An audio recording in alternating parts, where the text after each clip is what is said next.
With an impressive collection of bikes, when Darryl Jelley takes a spin, he has plenty of options. How often are you actually biking? 4 and 5 times a week. That's a lot. Yeah.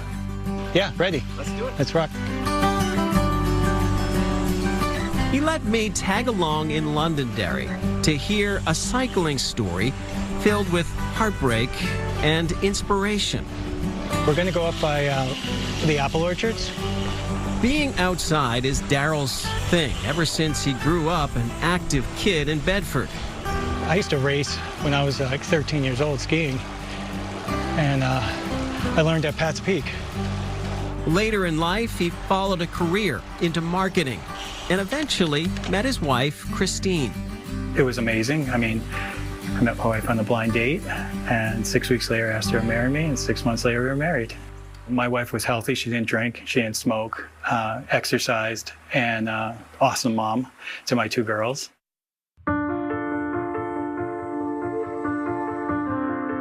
But that would all change almost in an instant. In 2018, Christine was diagnosed with pancreatic cancer. Weeks later, at just 47 years old, the wife and mother passed away. She passed away 28 days from going into the hospital, and I just, you're just on reaction mode, just trying to take care of your girls and make sure everything is moving.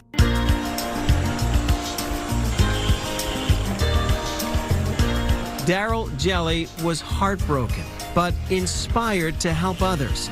He remembered a sign for the PanMass Challenge, where each summer cyclists ride for 2 days, raising money for cancer research and patients. I found out about it actually in the hospital while I was waiting. They had this big display and stuff, and I said to myself, if I ever get out of here, I'm gonna do that. Darryl would go on to take part in each PanMass every year since his wife died, helping to raise thousands. But then he had an idea. More miles could mean more charity money. How did you come up with this idea of, hey, why don't I ride to Florida?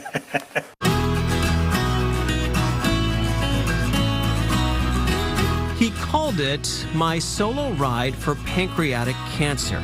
Darryl would ride the entire East Coast to raise money for Dana-Farber. I looked at this thing and I said, it seems to me that riding from Maine to Key West is like a good challenge. How many miles was this? 2,580 something and change, I think. He enlisted his sister for logistics like routes and hotels to stay in. As for a bike... So this is the bike that you rode? This is the bike. Darryl called on a friend. I think we just connected based on both being from Bedford. Evan Chismark runs Ranch Camp, a cycling hub in Vermont. He helped outfit a special gravel bike to travel thousands of miles. Doing something that's like, on the one hand, it's so aspirational, and on the other hand, it's also like philanthropic, and it's just like sort of classic Darryl. On May 8, 2025, Darryl Jelley left Mount Agamenticus in Maine, hoping to finish in 28 days to mark the time his wife spent in the hospital.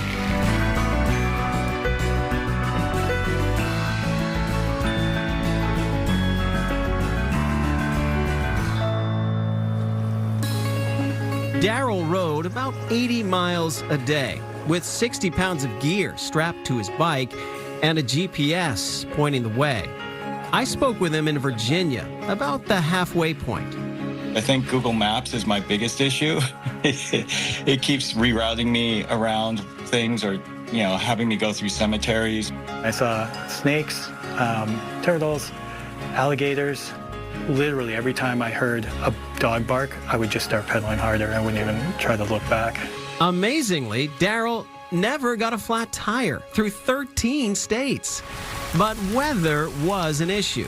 South Carolina and Georgia, huge thunder, huge lightning, and I'm riding a titanium bike. I literally met some of the nicest people on the planet, and they were coming from everywhere. I'd stop And people automatically ask, like, what are you doing? Just about on time, on June 6th, after cycling 2,319 miles, Darryl Jelley arrived in Key West. There were people there that I didn't even know who heard that I was coming down, and they all just started to gather around. It was just amazing. I was like, is it over? Oh my God. And it was so good to have my two daughters just hugging and kissing me.